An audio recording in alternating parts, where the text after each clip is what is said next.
gods. That gurgle. That's Kyle. I'll know his emotional drainage anywhere. He ghosted me in 1347 and came back as a plumbing feature. Classic avoidance arc. So I wished for him to come back open, available, and grounded.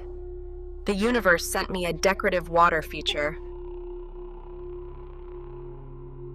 He can't even align with gravity. But yes, tell me again how he's doing the work.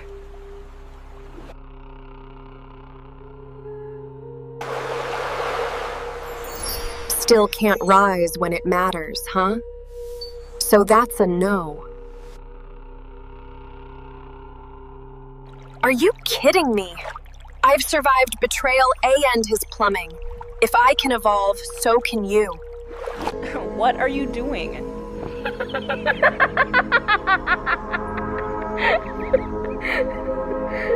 Done dating drips? Ready to build freedom instead of fixing people? Join the Eveolution, darling. Let's get paid.